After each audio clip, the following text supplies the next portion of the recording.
A solid Raw is capped off by a thrilling, emotional third hour. Because the AV Club knows that TV shows keep going even if we're not writing at length about them, we're experimenting with discussion posts. For certain shows, one of our TV writers will publish some brief thoughts about the latest episode, and open the comments for readers to share theirs.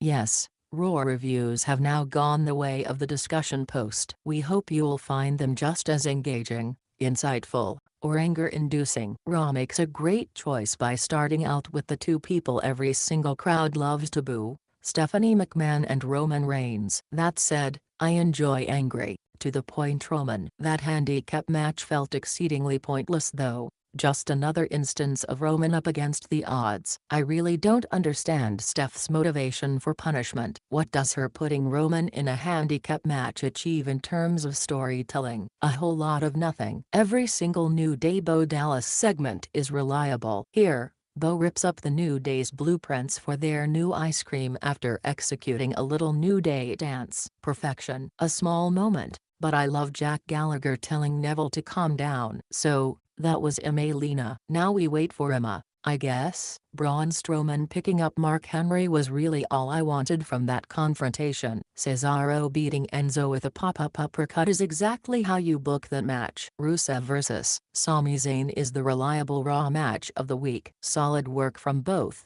and that promo from Zayn afterwards, followed by a Samoa Joe beatdown, sets up a feud that I think more than a few of us can get behind. The cruiserweights wrestled some matches and Tozawa was cool and that's about it. Samoa Joe is kind of good at this whole pro wrestling thing, huh? That interview was intense, and Joe, with his physical capabilities already proven, really feels poised to destroy everyone on Raw. That's the kind of shake-up this show needs, and hopefully WWE continues to use Samoa Joe in this way. A nod to friendship, betrayal, and Yeri KO. This isn't going to be easy to write. As of today, February 13, 2017, Yeri KO is no more. What started out as a festival of friendship, and an appropriately jubilant one at that, turned into a nightmare. Kevin Owens turned on his best friend and fellow Canadian Chris Jericho, and hearts around the world broke. I'm not sure I can even describe what this segment does so perfectly,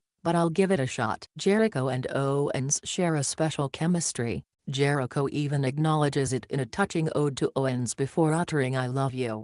They're two guys who really understand the art of mic work, of manipulating a crowd and making them buy into just about anything. They've carried and been a highlight of a stagnant Raw for months, and Owens has shined in a spot that was thrust upon him after Finn Balor went down with an injury. Those circumstances sometimes breed magic, and such is the case with Jericho and Owens. This was lightning in a bottle, a friendship that the audience could get behind, and cheer for or against depending on the circumstances. That's how good Owens and Jericho have been. Tonight's festival of friendship embodies everything that made their run as best friends work. It was genuine. Jericho's words to KO, thanking him for making this current run one of his favorite WWE runs of all time, sure feels genuine. Absurd, Gilbert, anyone?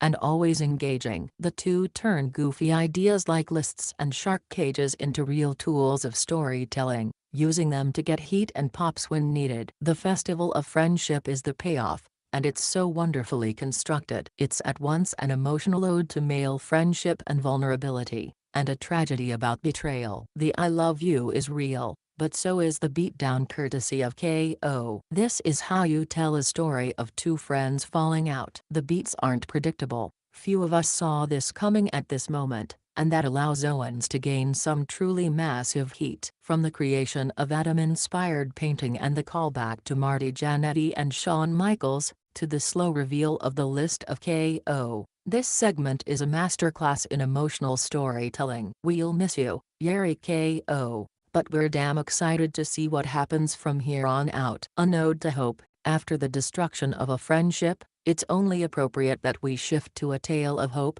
determination, and dreams coming true. Raw's third hour delivered in spades, and the main event was the final act. A stirring, hard-hitting, beautifully told story about one woman finally achieving her childhood dream. Sure, this moment, where Bayley raises that title above her head, could have waited for WrestleMania. And yes, it's getting tiring seeing Charlotte only lose on Raw. But there's no denying that this match delivered in every way possible. Bayley and Charlotte killed each other in that ring, and the run-ins, usually detrimental to momentum, worked to enhance the story. Go back and listen to that crowd. It's an electric atmosphere. Yet another statement that these women should be main eventing more often. Plus, Bayley, the eternal optimist and ultimate underdog, comes out on top. Hope and perseverance wins, at least for today.